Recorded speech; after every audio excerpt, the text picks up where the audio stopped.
जय हिंद एवरीवन।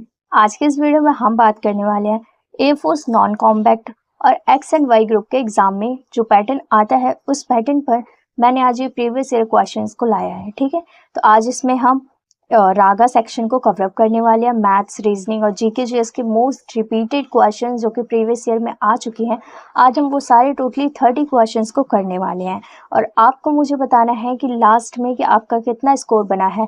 आप वीडियोस को पॉज करो और फिर उसके बाद आप अपना आंसर बताओ। ठीक है, तो ये जो प्रैक्टिस सेट है ये आपके लिए बहुत ही ज़्यादा इंपॉर्टेंट रहने वाला है।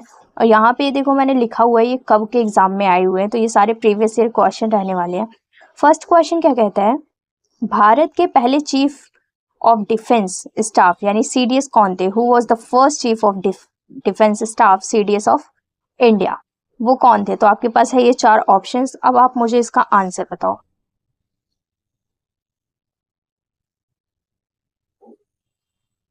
ये बहुत ही ज्यादा इंपॉर्टेंट क्वेश्चन है और इसका आंसर हो जाएगा option number B, general Bipin Rawat. ठीक है, ये हमारे first chief of defence staff थे, right.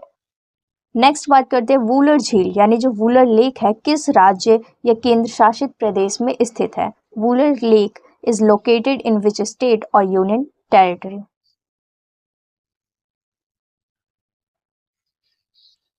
Option number B is right, Jammu और कश्मीर में हमारी वूलर झील स्थित है। ठीक, ओके। नेक्स्ट बात करते हैं क्वेश्चन नंबर 3 की, देशबंधु के नाम से किसे जाना जाता था? Who is known as Deshbandhu?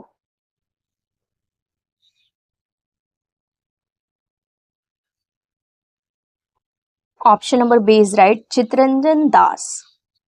Next question number 4, Arya Samaj के संस्थापक कौन थे? हु फाउंडेड द आर्य समाज?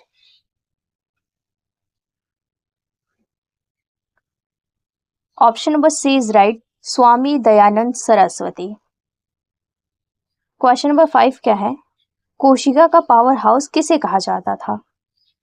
विच is known as the power of the cell? Option number C is right, mitochondria जो है वो हमारे पावर हाउस की सेल होती है। ठीक है, सेल कहा जाता है उसे। नेक्स्ट है, न्यूट्रॉन की खोज किसने की? Who discovered the neutron?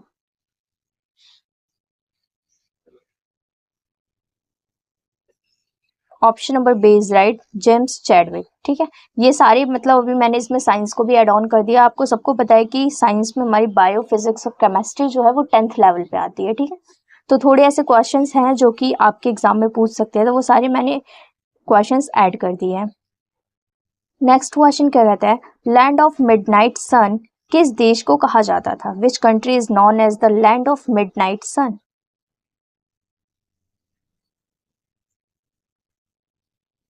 Option number A is right, Norway को लैंड ऑफ मिडनाइट सन कहा जाता था। मोस्ट इंपॉर्टेंट क्वेश्चन है। क्वेश्चन नंबर 8 क्या कहता है, जेस्ट का समानार्थी शब्द यानी what is the synonym of zest?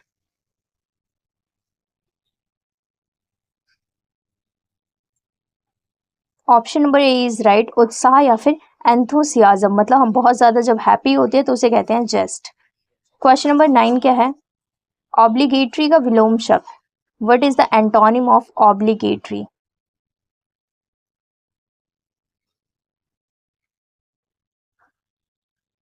Option number A is right, optional यानी वैकल्पिक।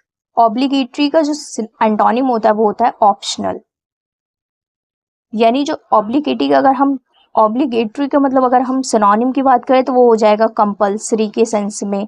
ठीक है, जैसे ये नेसेसरी, कंपल्सरी और मैंडेटरी, ये क्या है, ये इसके सिनोनिम है। But option number A is right क्योंकि ये क्या है, इसकी एंटोनिम है। नेक्स्ट है, हीरो का सही बहुवचन रूप क्या है? ये इंग्लिश में आपसे पूछा जाएगा, what is the correct plural form of hero? इसमें मैंने इंग्लिश के साथ साथ रागा को ऐड ऑन किया है। ठीक है, तो ये कुछ क्वेश्चंस मैंने इंग्लिश के डाले हैं तो वो देख लेना। What is the correct plural form of hero? Option number B is right, heroes, ES का यूज होगा। ठीक है, तो ये प्लूरल फॉर्म हो जाती है।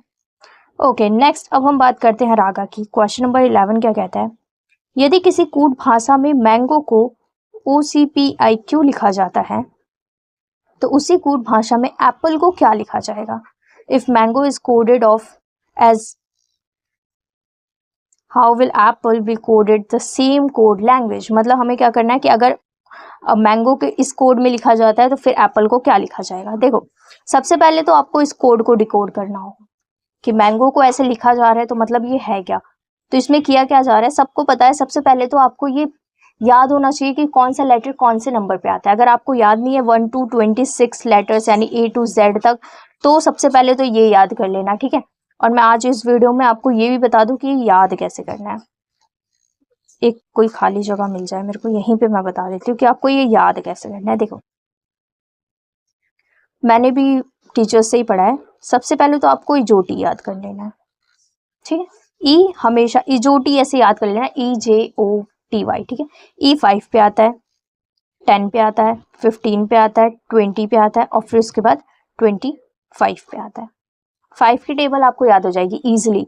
ई मतलब 5, जे मतलब 10, ठीक है, ओ मतलब 15, टी मतलब 20, वाई मतलब 25। इजोटी अगर आपको याद है ना तो ए से लेकर डी तक ये तो सबको याद होता है। 1 ए पे होता है, 2 बी पे होता है, सी जो होता है वो 3 पे होता है, 4 पे होता है, डी होता है, ठीक है। इतना तो सबको याद है, मतलब आपको 5 तक इजीली याद हो गया, ठीक है। अभी तक ये लिख लेना आप अच्छे से। उसके बाद मैं बात करती हूँ 5 तक आपको याद हो गया। नेक्स्ट बात करते हैं हम 6 की, 7 की, 8 की, 9 की, क्योंकि आपको 10 भी याद है जो कि जे पे आता है, ठीक है।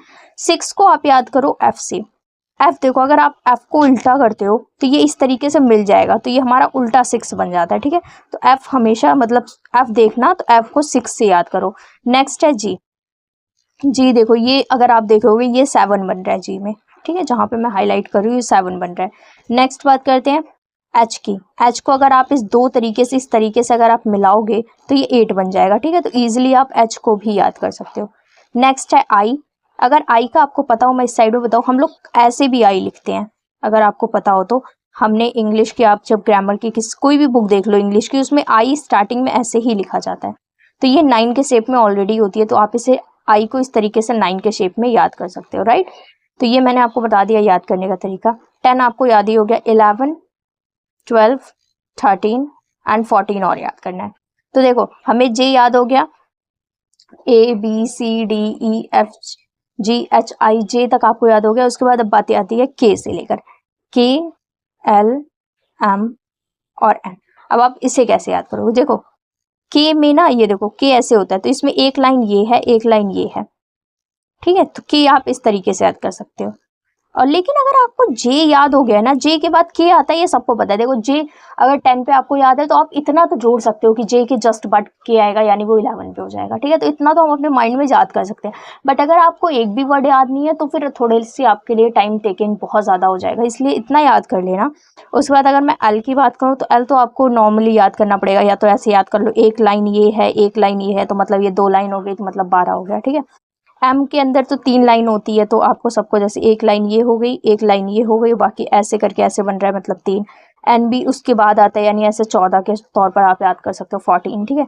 15 आपको याद है ओ हो जाएगा। उसके बाद 16, 17, 18, 19 की बात करूँ, PQOPQRS। तो देखो इसमें सबसे ज़्यादा कंफ्यूजन होती है, मैं भी इसमें अभी भी कंफ्यूज होती हूँ मैं। तो देखो एस याद हो जाएगा आपको, 19 पर होता है लास्ट टाइम पे, ठीक है। 18, 17 और 16 में आपको कंफ्यूजन होने वाली है। 16 को आप ऐसे, जैसे ये पी का शेप है, देखो हम ऐसे देख रहे हैं, तो इसी को अगर हम उल्टा करें तो ये 6 के शेप में आ जाती है ना। तो जब ये 6 आ जाता है तो उसमें हमें एक और ऐड ऑन करना पड़ेगा अपनी तरीके से, और वो 16 हो जाएगा, ठीक है।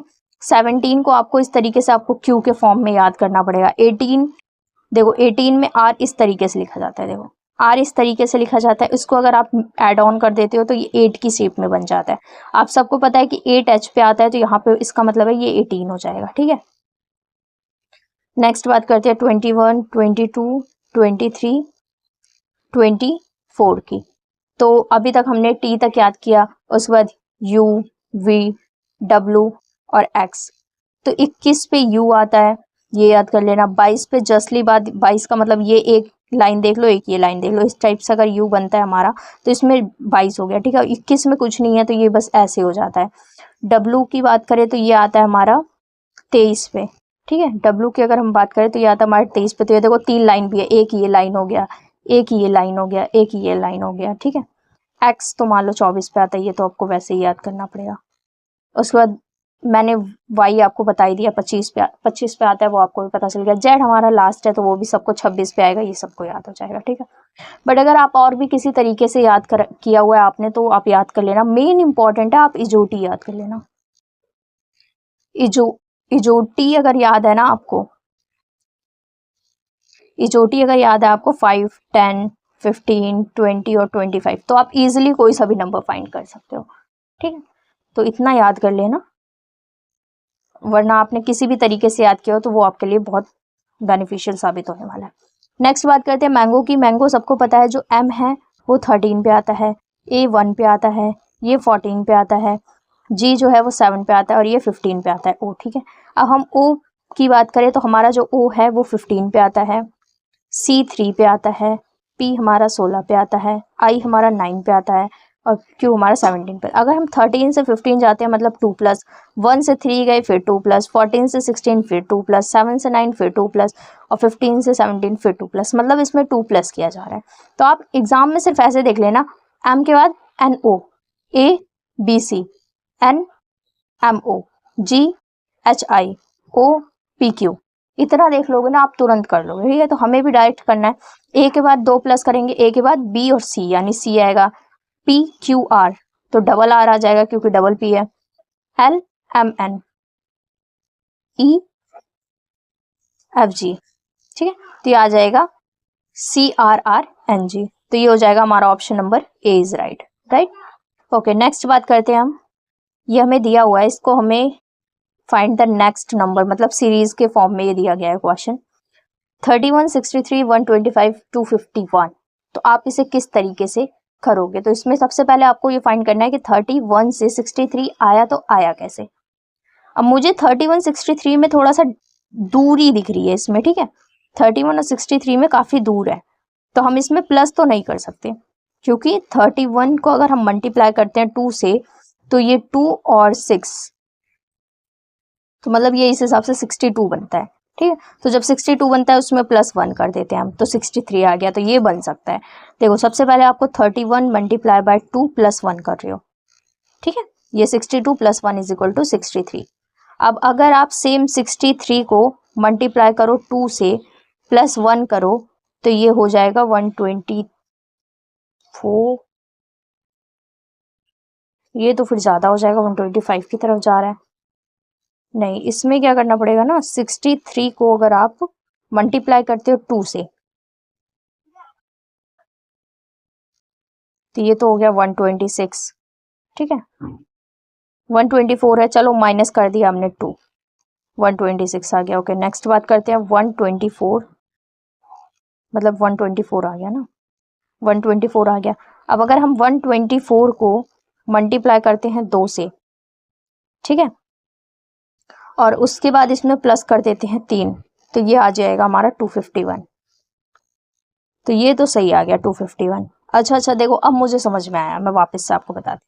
इसमें किया क्या गया है, इसमें किया है कि लाइक देखो सबसे पहले हमें ना 31 को, मैं चेंज कर दूं कलर, ये देखो हम ना 31 को मल्टीप्लाई कर रहे हैं 2 से, प्लस कर रहे हैं 1, तो ये हो जाएगा हमारा 63, राइट। उसके बाद हम क्या कर रहे हैं, 63 को मल्टीप्लाई कर रहे हैं सेम 2 से, बट इसमें माइनस कर रहे हैं हम क्या, 2, तो ये हो जाएगा हमारा 124। वो कैसे, वो इसलिए क्योंकि 63 मल्टीप्लाई बाय 2 = 126 माइनस बाय 2, ठीक है। और अभी मैं भी आपको बताऊंगी ऐसा क्यों हो रहा है। अब नेक्स्ट हम बात करते हैं 124 को मल्टीप्लाई कर रहे हैं हम 2 से और प्लस कर रहे हैं हम 3, तो = आ जाएगा हमारा 251। और हमारा आंसर कैसे निकलेगा, हमारा आंसर निकलेगा 251 को मल्टीप्लाई किया हमने, एक सेकेंड, 251 को हमने मल्टीप्लाई किया 2 से और माइनस किया हमने 4, तो ये आ जाएगा हमारा 498, क्योंकि ये 502 हो जाएगा अगर इसे मल्टीप्लाई करेंगे। इसमें क्या है कि जैसे आपने 31 को मल्टीप्लाई किया 2 से, 31 को मल्टीप्लाई किया आपने 2 से, बट प्लस में हमने 1 किया तो 63। अब 63 को मल्टीप्लाई हम एज इट इज 2 से ही कर रहे हैं, बट यहाँ पे +1 किया था, अब हम यहाँ पे -2 कर रहे हैं। नंबर एक एक बड़ा हो रहा है, ठीक है, एक एक ज्यादा हम नंबर ले रहे हैं, बट यहाँ पे प्लस माइनस का साइन चेंज होता जा रहा है। फिर यहाँ पे हमने फिर से +3 किया और यहाँ पे फिर हम 4 कर रहे हैं, तो अगर 251 को 2 से माइनस कर मल्टीप्लाई करोगे तो हो जाएगा 502 और उसके बाद -4 किया तो 498, राइट। तो ये देखो इसमें खेल सिर्फ इतना चल रहा है ना, क्वेश्चन हमें घुमा के इस तरीके से किया, पहला +1 फिर -2 फिर +3 फिर -4, इस टाइप से आ रहा है, देख लो। तो ये होती है कंफ्यूजन, इस टाइप का देते हैं एग्जाम में क्वेश्चन। तो हमारा हो जाएगा answer number A is right. तो जब आप ऐसे क्वेश्चंस लगाते जाओगे ना तो आपको बिल्कुल इजीली होने वाले हैं ये क्वेश्चन आपके साथ, ठीक है। बट ये है कि थोड़ा सा आपको आपका दिमाग जो है ना ज़्यादा यूज़ करना पड़ेगा इन सब में, क्योंकि प्लस माइनस का हमें साइन नहीं पता चलता कि ऐसा भी हो सकता है। बट मैं जो क्वेश्चंस लेकर आई हूँ, मेरा मतलब ये है कि आप सारे क्वेश्चंस करके जाओ, ताकि एक बारी को तो आपके दिमाग में ये चीज़ें आ जाएंगी कि हो सकता है ऐसा हो जाए, ठीक है। क्योंकि ये सारे क्वेश्चन होते ईजी हैं, हमें लगते हैं कि भाई ये कैसे करना है, बट हमें हार्ड लगते हैं, बट ये सारे क्वेश्चन होते बहुत ईजी हैं। तो आप एक नंबर ऐसे ही मत छोड़ के आ जाना। नेक्स्ट क्वेश्चन नंबर 13 क्या कहता है, यदि दो आवेशों के बीच की दूरी आधी कर दी जाए तो विद्युत बल कितना होगा। ये है हमारा साइंस का क्वेश्चन, फिजिक्स, ठीक है। तो इसमें क्या कह रहा है कि if the distance between two charges is halved what happens to the electronic force, electrostatic force. मतलब क्या है कि अगर दो आवेश जो है, यानी जो हमारे दो चार्जेस हैं, उसके बीच की जो दूरी है, उसके बीच की जो उसे अगर आधी कर, उसके बीच की जो रेडियस है उसे अगर आधी कर दिया जाए तो फिर विद्युत बल कितना होगा, मतलब हमारा जो इलेक्ट्रोस्टैटिक फोर्स है वो कितना होगा। तो अगर सबसे पहले तो आपको इसका फॉर्मूला पता होना चाहिए, बट अगर ऐसा एग्जाम में आपके आ जाता है तो फिर मुश्किल ही आप लोग करोगे, क्योंकि इस टाइप के फिजिक्स के क्वेश्चंस तो बहुत टाइम ले जाएंगे। जैसे फोर्स का जो फॉर्मूला होता है, फोर्स इन्फिनिटी 1 में रेडियस 2 होता है, ठीक है। तो इसमें क्या करना है, बस हमें पुट करना है। अगर आपको फॉर्मूला पता चल गया तब तो आप कर लोगे। तो सबसे पहले आपको क्या करना है, यहाँ से हमें निकालना क्या है, यहाँ पे हमें निकालना है इलेक्ट्रोस्टैटिक फोर्स ही निकालना है। तो फोर्स के लिए हमें क्या करना पड़ेगा, सबसे पहले रेडियस 1, उसके बाद अपॉन में रेडियस का हम इसमें कर देंगे हाफ, ठीक है, उसका स्क्वायर रूट। और फिर उसके बाद हमारा इसमें रेडियस दिया कितना हुआ है, अगर दो आवेशों की बीच की दूरी आधी कर जाए, मतलब जो हमारी रेडियस की जो दूरी है ना, हमारा जो रेडियस है ना उसको हाफ कर देते हैं, यानी r/2 हो जाएगा। तो इसमें इसे मल्टीप्लाई करने पे क्या आ रहा है, देखो 2 का स्क्वायर क्या हो जाएगा, 4 हो जाएगा ना, तो रेडियस का स्क्वायर हो जाएगा। तो मतलब इसमें क्या हो जाएगा, इसके बाद 4/r पर स्क्वायर। अब ये 4 कैसे आया है, ये जो यहाँ पे जो इसको मैंने हाफ किया है, 1 रेडियस पर हाफ कर दिया मैंने, उसके बाद स्क्वायर कर दिया। तो जो 2 है उसका जो स्क्वायर है वो हो जाएगा 4, और रेडियस का भी स्क्वायर हो जाएगा, तो ये हो जाएगा 4 रेडियस का स्क्वायर, ठीक है। तो अगर हमें रेडियस का स्क्वायर निकालना है, यानी ये हो जाएगा हमारा 4। तो हमारा जो फोर्स निकला, यानी जो हमारा रेडियस निकला वो निकला 4, हमारा जो फोर्स निकला वो भी निकला 4। तो हमारा आंसर हो जाएगा यहाँ पे ऑप्शन नंबर 4, यानी 4 गुना हो जाएगा, ठीक है। तो ये हो जाएगा हमारा आंसर। मतलब बेसिकली आपको सिर्फ फॉर्मूला में पुट करना था। हमारा फॉर्मूला होता है ये, ठीक है। या आपने अगर फिजिक्स में 10th में पढ़ा होगा तो ये फॉर्मूला हमारा होता है, राइट। बट इस टाइप के क्वेश्चन शायद ही आपके एग्जाम में पूछे जाएं, बट पूछ भी सकते हैं, बट ऐसा मुश्किल ही है पूछना। नेक्स्ट है 10-15 का मान क्या होगा, what is the value of 10-15। तो इसका तो सबसे पहले आपको फॉर्मूला पता होना चाहिए कि 10-15 का मान हमें निकालना किस तरीके से है, ठीक है। तो इसका मान हो जाता है 2√3, राइट। अगर आपने पढ़ा हो जो 10-15 है उसका मान होता है 2 माइनस में √3, ओके। तो option number A is right. अब 10-15 में सिर्फ आपको क्या करना है, पहले आपको सॉल्व किस तरीके से करना है, 1045 में से 1030 को माइनस कर दोगे तो आपका आ जाएगा 2√3, ठीक है। ओके, नेक्स्ट अब हम बात करते हैं क्वेश्चन नंबर 15 की। 1, 4, 10, 22, तो अगली संख्या मतलब सीरीज फाइंड द नंबर करना है। अगर 1, 10, उसको 4, 10 और 22 है, तो अगर हम इसी क्वेश्चन को सॉल्व करने की कोशिश करें तो क्वेश्चन क्या कहता है, 1 से 4 मतलब 3 प्लस गया, 10 से 6 मतलब 6 प्लस गया, यहाँ से अगर यहाँ पे जाए तो मतलब 12 गया। तो 6, 3 2 6, 6 2 12, 12 2 24 को अगर हम प्लस कर देते हैं तो 22 में अगर 24 को हम प्लस कर देंगे तो ये 46 हो जाएगा, ठीक है। प्लस एड ऑन करके देख लो, ये हो जाएगा 6। तो अगर हम 22 और 24 को अगर प्लस करते हैं तो वो हो जाएगा 26। तो मतलब बेसिकली इसमें करना क्या है, अगर 1 और 4 की अगर आप दूरी देखते हो तो इसमें 3 है, प्लस, अगर 4 में हम 6 प्लस करते हैं तो 10, 10 में अगर हम 12 प्लस करते हैं तो 22 आ जाएगा। तो इसमें चल क्या रहा है, 3 2 ज़ा 6, 6 2 ज़ा 12, 12 2 ज़ा 24। तो अगर 22 में 24 प्लस करते हैं तो हमारा option number C is right, यानी 46 हो जाएगा। ठीक, नेक्स्ट बात करते हैं, इसमें क्या है कि हेट का संबंध अगर लव से है, उसी प्रकार क्रिएट का संबंध क्या होगा। देखो हेट और लव का संबंध है, मतलब दोनों अपोजिट है अपने। ठीक है, लव और हेट दोनों अपोजिट है, तो ऐसे क्रिएट का अपोजिट क्या होगा, मेक तो नहीं होगा, क्योंकि क्रिएट और मेक मतलब सेम हो गया। रिमूव, रिमूव तो एक अलग सी चीज हो जाती है कि जैसे हम कोई चीज कर रहे हैं उसको हमने रिमूव कर दिया, मतलब हटा दिया।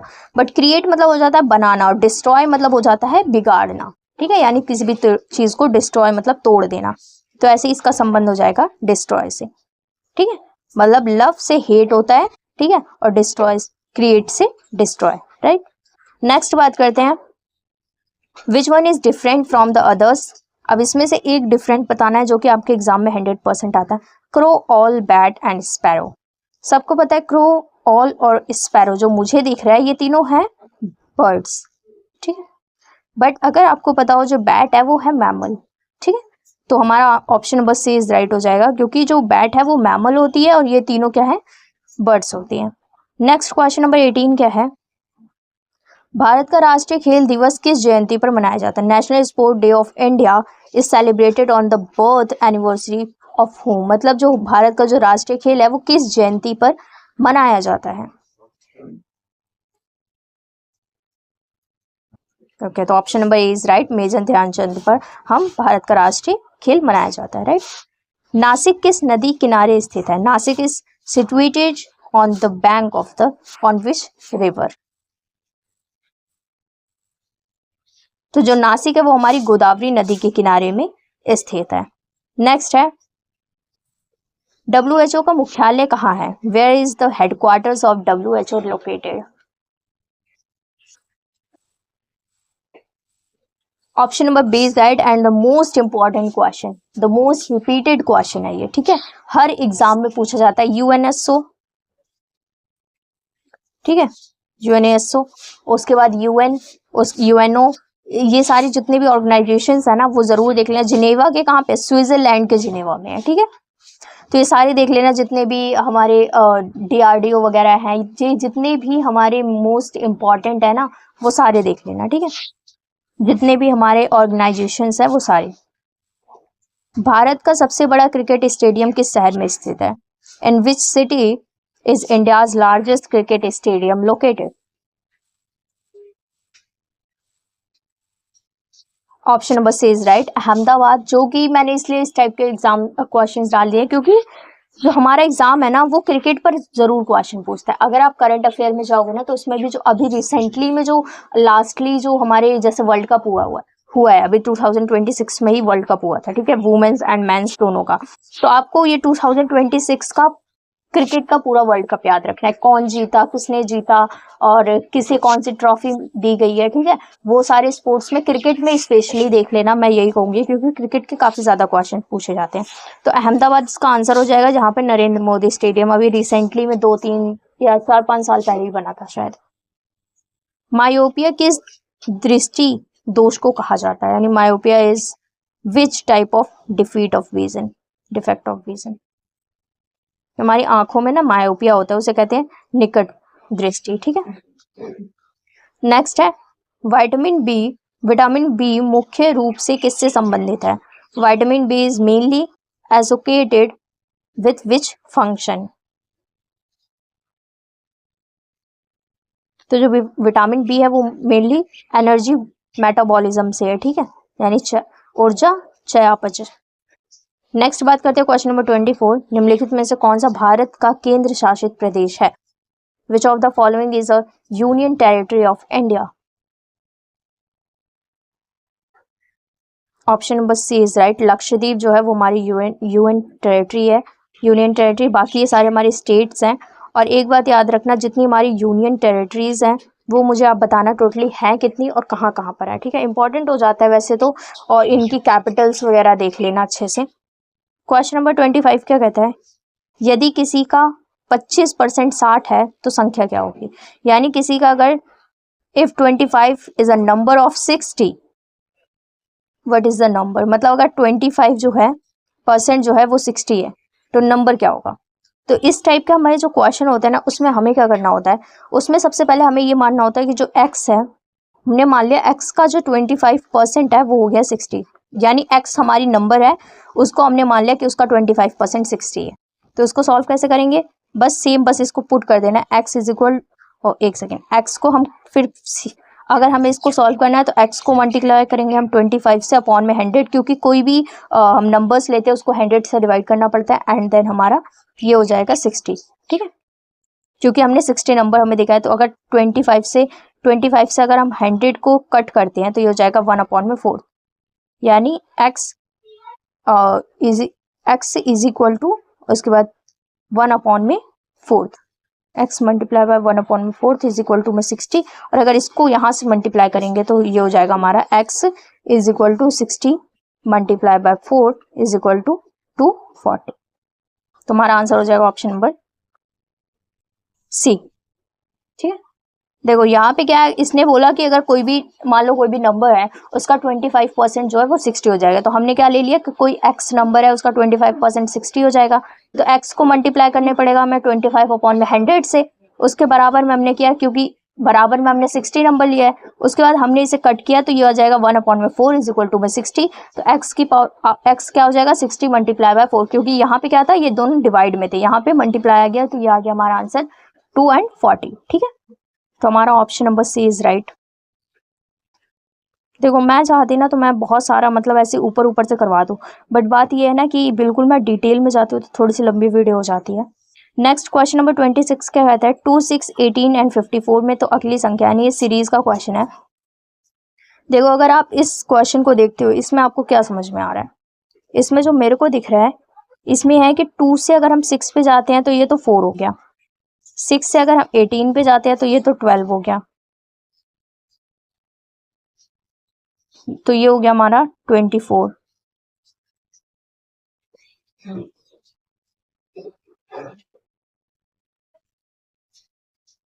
ये कुछ तो गड़बड़ है। देखो हाँ, अभी समझ में आया मेरे को, ये इस टाइप से हो ही नहीं सकता, ये इस टाइप से नहीं हो सकता। इसमें है हर चीज को 3 से मल्टीप्लाई, देखो अगर आप इसमें क्वेश्चन में देखो तो अगर 2 को आप ऐसे देखो, 2 को अगर आप मल्टीप्लाई करो 3 से तो ये हो जाएगा 6, 6 को अगर आप मल्टीप्लाई करो 3 से तो ये हो जाएगा 18, ठीक है, और अगर 18 को आप मल्टीप्लाई करो 3 से तो ये हो जाएगा 54। तो सेम एज इट इज, अगर आप 54 को मल्टीप्लाई करो 3 से तो ये हो जाएगा हमारा 12 and 162, राइट। तो इसमें क्या आता है, इसमें अगर आपको सिर्फ डिफरेंस नहीं देखना था, option number C is right. इसमें बस यही है कि आपको डायरेक्टली 2 को मल्टीप्लाई किया 3 से तो हमारा 6 आ गया, 6 को मल्टीप्लाई किया 3 से 18, 18 को मल्टीप्लाई किया 3 से 54, 54 को मल्टीप्लाई किया 3 से 162, दैट इज आंसर। मैंने भी फर्स्ट टाइम सारे क्वेश्चंस को सॉल्व कर रही हूँ मैं, इससे पहले मतलब मैंने क्वेश्चंस को देखा नहीं है, तो बस यही है कि मेरे को भी करते करते ऐसा हो जाता है कि पता नहीं क्या होगा इसमें, ठीक है। तो ऐसा है ना, जैसे मेरी प्रैक्टिस है तो मेरे को थोड़ा सा ऐसे, मतलब मैं 10 सेकंड के अंदर में मेरे को क्वेश्चन में पता चल जाता है, सीरीज और कोडिंग डिकोडिंग कि उसमें करना क्या है। बट अभी आप लोगों के साथ काफ़ी लोग जिन्होंने प्रैक्टिस अच्छी की होगी तो उनके साथ भी ऐसा होता होगा, क्योंकि हमें देखते ही हमने इतने टाइप के क्वेश्चंस ऑलरेडी सॉल्व कर लिए हैं कि हमें ये सारी चीज़ें पता चल जाती है। बट अगर अभी आपसे इतने अच्छे से नहीं हो रहा, कुछ चीज़ें अगर आपको नहीं समझ में आ रही है, तो आपके सिर्फ प्रैक्टिस प्रैक्टिस प्रैक्टिस से वो चीज़ें आ जाएंगी, तो बिल्कुल भी डरने की ज़रूरत नहीं है। क्वेश्चन नंबर 27 क्या कहता है, यदि कैट को DVU लिखा जाता है तो डॉग को क्या लिखा जाएगा? तो वो तो सिंपल मेरे को दिख रहा है, C के बाद D, A के बाद B, T के बाद U, ठीक है। तो D के बाद E, O के बाद P, G के बाद H, option number A is right. इसमें सब में ना +1 किया गया। नेक्स्ट बात करते हैं क्वेश्चन नंबर 28 की, 2026 में अग्निवीर वायु का पेपर किस उम्मीदवार के लिए दिया जाता है? ये तो वैसे ही क्वेश्चन आ गया, तो ये तो हो जाएगा हमारा अदर देन साइंस के लिए, राइट। क्वेश्चन नंबर 29 क्या कहता है, ये देखो, A अगर 1 है, B 2 है, C 3 है तो AIR क्या होगा?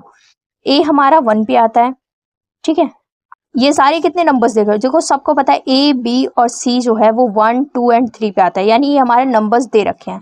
तो ऐसे ही ए आई आर क्या होगा, ए हमारा 1 पे आता है, आई कितने पे आता है 9 पे आता है, आर कितने पे आता है 18। अगर इसको सबको हम एड ऑन करते हैं तो ये हो जाएगा हमारा ए आई आर, मतलब 18 26, ये हो जाएगा हमारा 28, राइट। तो हमारा option number A is right. Next बात करते हैं 1 3 7 15 एंड 31। इसमें क्या देखना है, अगर 1 से हम 3 में जाते हैं तो 2 प्लस किया, 3 से अगर 7 में जाते हैं तो हमने 4 प्लस किया, 7 से 15 में जाते हैं तो हमने 8 प्लस किया, 15 से 31 में जाते हैं तो हमने 16 प्लस किया। तो ये तो कुछ समझ में आ रहा है, 2 2 ज़ा 4, 4 2 ज़ा 8, 8 2 ज़ा 16, 16 2 ज़ा 32। तो अगर हम 31 में 32 को एड ऑन करते हैं तो हो जाएगा हमारा 63। तो option number C is right, ठीक है। तो इसमें कुछ नहीं करना, बस इसमें यही है कि अगर आप 1 से 3 में जाते हो तो 2 प्लस किया, 3 से 7 में जाते हो 4 प्लस, 7 से 15 में, इसमें सिर्फ ऐसे मल्टीप्लाई है, ठीक है। 2 2 ज़ा 4, 4 2 ज़ा 8, 8 2 ज़ा 16, 16 2 ज़ा 32, और 32 में अगर 31 को आप एड ऑन करते हो तो ये हो जाएगा, ठीक है। तो आप सभी जो स्टूडेंट्स हैं उनके लिए अगर आपने इस स्लाइड में अगर आपने 30 में से 25 प्लस क्वेश्चंस कर दिए तो आप मतलब बिल्कुल अच्छी है आपकी तैयारी, आप बिल्कुल अच्छे से कर रहे हो। बस मेहनत को जारी रखना, सिलेक्शन अब दूर नहीं है क्योंकि लास्ट टाइम चल रहा है आपका। तो रोज प्रैक्टिस करो, गलतियों से सीखो, सिलेक्शन पक्का करो। अपना स्कोर कमेंट करके मुझे जरूर बताना। अगला प्रैक्टिस सेट चाहिए तो लाइक प्लस सब्सक्राइब जरूर कर देना। तो विंग्स ऑफ शी हमारा चैनल है, तो चैनल पर नए हो तो लाइक एंड सब्सक्राइब कर देना। वीडियोस जाके विजिट करो, हमने सब कुछ चीजें करवा रखा है। तो मिलते हैं नेक्स्ट वीडियो में, तब तक के लिए जय हिंद जय भारत।